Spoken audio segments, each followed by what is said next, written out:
Bez Colleen, everybody. I think we should have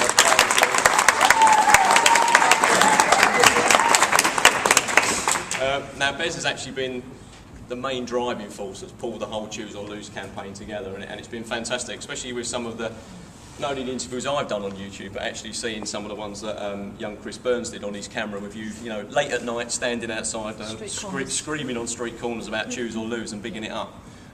It must be fantastic from your point of view, not only to lead something like the YPC, which we'll obviously hear about a lot more shortly, and also, but to actually run a campaign as well. I mean, has the whole process been quite emotional for you? I think it's probably the best way of describing it. Yeah, emotional, draining, exhausting, completely challenged and pushed to the limit.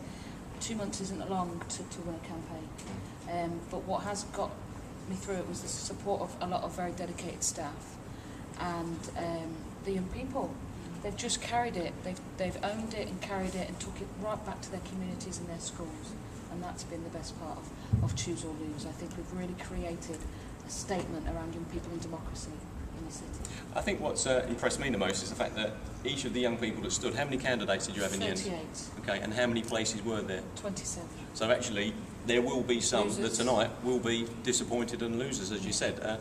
To see the quality of their manifestos, actually, I think is one of those things that makes me a bit like Wave and working with the Children's Council YPC. It makes you realise that young people, when given the opportunity, can actually have quite a strong voice for themselves. Oh, absolutely. I mean, we have a very short amount of time to get them from A to B in terms of political awareness.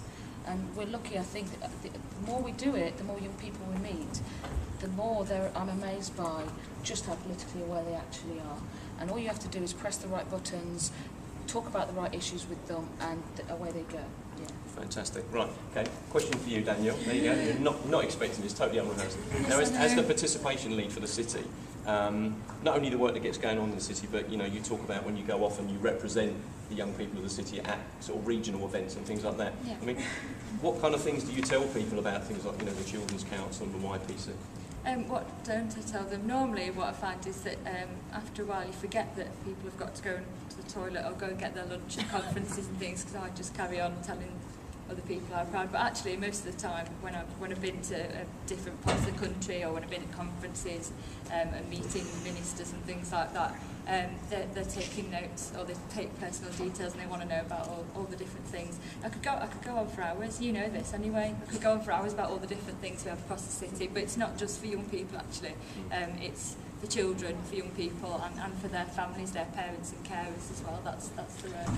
Now, as a participation lead, how do you see things like, you know, like young Chris, who's from the Children's Council, standing to be a member of the YPC? Because really we've got sort of a quite high-profile way of the first candidate, if you like, that's got things like Wave behind it and mentors supporting him and stuff like that. Do you think that's the way forward for engaging young people in politics? I think there's no... What's been really good about the Children's Council and the Young People's Council and the way that we engage children and young people in democratic processes is that one size doesn't fit all. Individual support is needed. Sometimes it's the organisation, sometimes it's parents and carers, sometimes it's on a street corner, and sometimes it's in the school classroom. I think it's brilliant, the support that the individuals are getting from, and you can see today anyway because we've got teachers and parents and people here, but it is about having that kind of openness to be able to say not, you know, one size to, sorry, normally I can talk the hind legs off the donkey, but yeah, I think it's about being flexible, and I think we can learn a lot of, or I'm trying to say, and everybody else is trying to say, that adults, in terms of the way we engage adults in the public, we could learn a lot of lessons from the way that we've been engaging children and young people, or more so you guys are. Brilliant. Well, thank you very much to Danielle Williams, and also to Bez Colleen. Thank you very much.